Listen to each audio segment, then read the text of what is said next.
आज की वीडियो में आप सबका स्वागत है। आज हम लोग पढ़ेंगे संस्कृत सुप्रभातम संस्कृत पाठमाला क्लास 5 का 12वां पाठ। इस पाठ में हम लोगों को संख्या ज्ञान के बारे में जानना है, किस प्रकार से संस्कृत में हम लोग संख्याओं का प्रयोग करते हैं। तो चलिए शुरू करते हैं अपना विषय। जो शब्द संख्या का बोध कराते हैं उन्हें संख्यावाची शब्द कहते हैं। संख्या यानी 1, 2, 3, 4 का बोध कराने वाले शब्द जो हैं वो संख्यावाची शब्द कहते हैं। संख्यावाची शब्द विशेषण के रूप में प्रयुक्त किए जाते हैं। कहने का मतलब ये है कि ये संख्याएं किसी वस्तु की मात्रा को दर्शाती है, इसलिए ये विशेषण के रूप में प्रयुक्त होती हैं। अब यहाँ आप देखेंगे एका मतलब एक होता है, द्वि मतलब दो होता है, लेकिन इस एक को पुल्लिंग में क्या कहते हैं? एकः। स्त्रीलिंग में एका, नपुंसक लिंग में एकम। अब सूर्य पुल्लिंग शब्द है तो एकः सूर्यः। पृथ्वी जो स्त्रीलिंग शब्द है तो एकाधरा, और ये पुस्तक नपुंसक लिंग शब्द है एकम पुस्तकम। उसी प्रकार से दो के लिए आप देखेंगे कि द्वौ कर्णौ दो कान, द्वे लति दो लताएं, द्वे नेत्रे दो आँखें। पुल्लिंग में द्वौ का प्रयोग, स्त्रीलिंग में द्वे का प्रयोग और नपुंसक लिंग में द्वे का प्रयोग होता है। यहाँ आप देखेंगे त्रि के लिए यानी 3 संख्या के लिए पुल्लिंग में त्रयः, त्रयः महादेवः 3 महादेव, तिस्त्रः कन्या 3 कन्याएं, त्रीणि पुष्पाणि 3 फूल। 4 संख्या के लिए चतुर शब्द का प्रयोग होता है तो पुल्लिंग में चत्वारः वेदाः, चतस्त्रः मालाः, चत्वारि शस्त्राणि। मैंने इन संख्यावाची शब्दों पर एक वीडियो बनाया है, आप वहाँ से 1 से लेकर 100 तक की संख्याओं को पढ़ सकते हैं। 1 से 4 तक की संख्याएं लिंग के आधार पर परिवर्तित होती हैं, बाकी संख्याओं का रूप लिंग के अनुसार परिवर्तित नहीं होता है, अर्थात तीनों लिंगों में एक समान होता है। अब इसे आपको कैसे याद करना होगा या कैसे जानना होगा, तो सबसे पहले आप पुल्लिंग शब्दों को याद करेंगे 1 से 4 तक, तो एकः, द्वौ, त्रयः, चत्वारः। फिर स्त्रीलिंग को याद करेंगे आप एका, द्वे, तिस्त्रः, चतस्त्रः। और फिर आप नपुंसक लिंग के शब्दों को याद करेंगे एकम, द्वे, त्रीणि, चत्वारि। अब चलते हैं 5 से लेकर के बाकी संख्याओं को देख लेते हैं। 5 को हम लोग पंच कहते हैं, जैसे पंच पांडवः, पंच बालिका। 6 को षट कहते हैं, षट बालकः। 7 को सप्त कहते हैं, सप्त दिनानि, सप्त वस्त्राणि। 8 को अष्ट कहते हैं, अष्ट खगाः। 9 को नव कहते हैं, नव महिलाः। 10 को 10 कहते हैं, रावणस्य दशमुखानि, रावण के 10 मुख। तो इस तरह से ये 5, 6, 7 यानी पंच, षट, सप्त, अष्ट, नव, 10 ये जो संख्यावाची शब्द हैं ये तीनों लिंगों में एक ही समान प्रयुक्त होते हैं, इनके रूप लिंग के अनुसार परिवर्तित नहीं होते हैं। अब यहाँ हम 11 से देखेंगे, 11 से लेके बाकी संख्याओं को।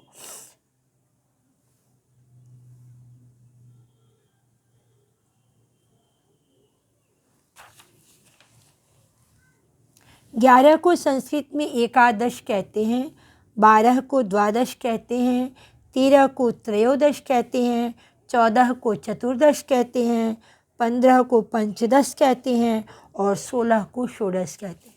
यहाँ आप देखेंगे एकादश मयूरः, 11 मोर, द्वादश मीनाः, 12 मछलियाँ, त्रयोदश खगाः, 13 पक्षी और चतुर्दश अश्वा, 14 घोड़े, पंचदश सैनिकाः, 15 सैनिक, षोडश कन्या, 16 कन्याएं, सप्तदश कुक्कुटाः, 17 मुर्गा, 18 वृक्षाः, 18 वृक्ष, एकोनविंशति कलिकाः 21 कलियाएँ, विंशति दीपाः 20 दीपक, 30 रूप्यकाणि 30 रुपया। अब इसका 30 से 31 अगर बनाना होगा तो 1 त्रिंशत्, 2 त्रिंशत्, 3 चतुर्त्रिंशत्, इस तरह करके रूप पड़ेगा।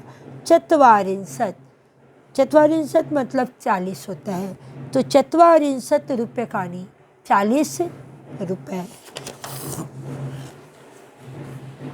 50 को हम लोग 50 कहते, 50 मतलब 50, तो 50 रूप्यकाणि 50 रुपये। इस प्रकार से हम लोगों ने 1 से लेकर 50 तक की संख्याओं को किन शब्दों के द्वारा सूचित किया जाता है जाना। छात्रों से मेरा अनुरोध है कि इस पाठ के जो भी शब्दार्थ हैं आप उन्हें याद कर लेंगे, जिससे आपके लिए पाठ आसान हो जाएगा। चलते हैं अभी अभ्यास प्रश्नों की ओर। हमारा सबसे पहला प्रश्न है मौखिक शुद्धम उच्चारणम कुरुत, शुद्ध उच्चारण करना है। द्वौ, द्वे, द्वे, त्रयः, तिस्त्रः, त्रीणि, चत्वारः, चतस्त्रः, चत्वारि। क्वेश्चन नंबर 2 में हम लोगों को उच्चारण कृत्वा अर्थम वदत्, उच्चारण करके अर्थ बताना है। आकाशे नव खगाः उडयन्ति, आकाश में 9 पक्षी उड़ रहे हैं। वेदाः चत्वारः सन्ति, वेद 4 हैं। नवरत्नानि सन्ति, 9 रत्न हैं। षड पुष्पाणि सन्ति, 6 फूल हैं। अगला प्रश्न है लिखित। विकल्पेभ्य उचितम उत्तरम चित्वा लिखत, विकल्प से उचित उत्तर चुन करके आपको लिखना है। पहला है महिला पचंती, महिलाएं पकाती हैं। अब यहाँ देखेंगे आपको हेल्पिंग वर्ड दिया गया है तिस्त्रः, त्रीणि, त्रि और त्रयः। यहाँ त्रयः जो है पुल्लिंग में प्रयुक्त होता है। त्रि 3 संख्या को सूचित करता है। त्रीणि जो है नपुंसक लिंग का शब्द है, इसलिए तिस्त्रः सही हुआ। फलम तत्र अस्ति, फल वहाँ है, और फलम शब्द नपुंसक लिंग का है, इसलिए एकम का प्रयोग होगा।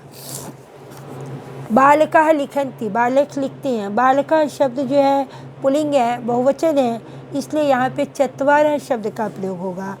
कन्ये पठता, यहाँ पे आप देखेंगे कि कन्ये द्विवचन है, तो यहाँ पे और स्त्रीलिंग शब्द है, तो यहाँ पे स्त्रीलिंग का प्रयोग होगा द्वि।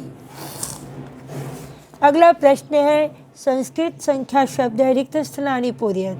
संस्कृत जो इस संख्या शब्द दिए गए उनको संस्कृत में यहाँ लिख करके रिक्त स्थानों की पूर्ति करनी है। 5 अंगुलियाः, तो 5 को संस्कृत में पंच कहते हैं। 4 वेदाः, तो 4 को संस्कृत में पुल्लिंग में, चूँकि वेदाः पुल्लिंग शब्द है, तो यहाँ पे इसको कहते हैं चत्वारः। षट्कोणाः, यहाँ पे 5 के बाद से संख्या लिंग के अनुसार परिवर्तित नहीं होती हैं, इसलिए षट का प्रयोग हुआ। 6 कोण। नवरत्नानि, 9 रत्न। एकः सूर्यः, अब यहाँ सूर्य पुल्लिंग है तो इसलिए एक संख्या के लिए एकः का प्रयोग हुआ। चंद्र पुल्लिंग है तो इसलिए एक संख्या के लिए एका का प्रयोग हुआ। अगला प्रश्न है अधोलिखित चित्राणि गणयित्वा संस्कृते लिखत। नीचे लिखे गए चित्रों को गिन करके संस्कृत में लिखना है। तो षट फलानि 6 फल, द्वे खगौ, सॉरी यहाँ पे 2 खगौ हो जाएगा, 2 पक्षी। सप्त गजाः, 7 हाथी। 10 कंदुकानि, 10 गेंद। चतस्त्रः महिला, 4 महिलाएं। चत्वारि चक्राणि, 4 चक्के। अगला प्रश्न है क्वेश्चन नंबर 4 में एक पदेन उत्तरत, एक पद में उत्तर देना है। वेदाः कति सन्ति, वेद कितने हैं, तो 4। सप्ताहे कति दिवसाः भवन्ति, सप्ताह में कितने दिन होते हैं, 7। नक्षत्राणि कति भवन्ति, नक्षत्र कितने होते हैं, तो हमारे पंचांग में नक्षत्र जो है 27 होते हैं, सप्तविंशति। पक्षौ कति शता, एक महीने में कितने पक्ष होते हैं, तो 2 पक्ष, कृष्ण पक्ष और शुक्ल पक्ष। तो यहाँ पे 2 होगा, क्योंकि पक्षौ शब्द जो है वो पुल्लिंग का है। अगला प्रश्न है आपको संख्यावाचक विशेषणानि विशेष से सह मेलयत। संख्यावाचक विशेषण शब्दों को विशेष्य के साथ मिलाना है। द्वौ नरौ, एकम विश्वम, पंच पांडवः, तिस्रः देव्यः, चत्वारि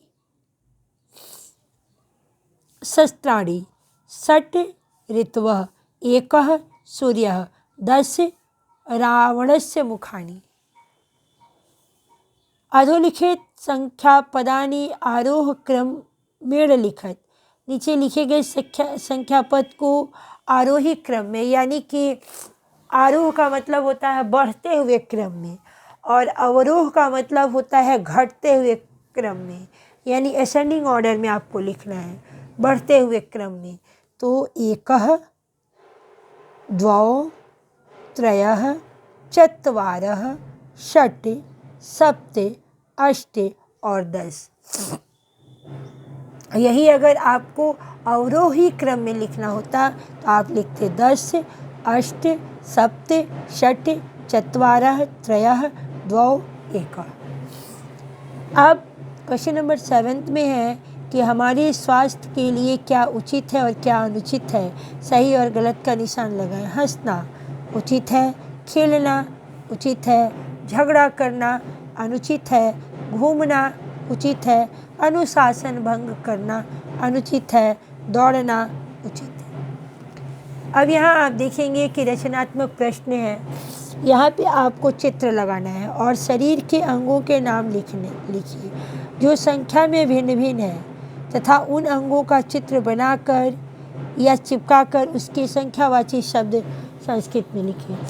अब आपको क्या करना है कि शरीर के अंगों को, जैसे 2 पैर हैं, 1 नाक है, 2 आँखें हैं, 2 कान हैं, उंगलियां हैं, 2 हाथ हैं, तो आप कोई भी चित्र यहाँ चिपका सकते हैं और जिस चित्र को आप चिपकाएंगे उसमें अंगों की संख्या कितनी है आप यहाँ लिखेंगे। जैसे मैंने यहाँ एकम मुखम लिखा है तो आपको यहाँ फेस वाला चेहरा चिपकाना होगा। यहाँ 2 नेत्रे, 2 आँखें, तो आपको आँख वाला चेहरा यहाँ चिपकाइए या फिर बना दीजिएगा। 1 नासिका, 1 नाक, तो यहाँ पे आपको नाक वाला जो चित्र होगा, फोटो होगा, उसको यहाँ पे पंच करना होगा। 10 उंगलियाँ, 10 उंगली आपको दोनों हाथों की उंगलियाँ यहाँ पर दिखानी होगी। तो इस तरह से मैंने आपका अभ्यास प्रश्न पूरा किया। मुझे उम्मीद है कि आप सभी विद्यार्थियों के लिए मेरा यह प्रयास बहुत लाभकारी सिद्ध होगा। आपको वीडियो कैसा लगा अपने विचार कमेंट के द्वारा अवश्य बताएंगे और इसे ज़्यादा से ज़्यादा लोगों में शेयर करेंगे, बेल आइकन प्रेस करेंगे ताकि जब भी मैं वीडियो अपलोड करूं उसका नोटिफिकेशन आपको सबसे पहले पहुंचे। धन्यवाद।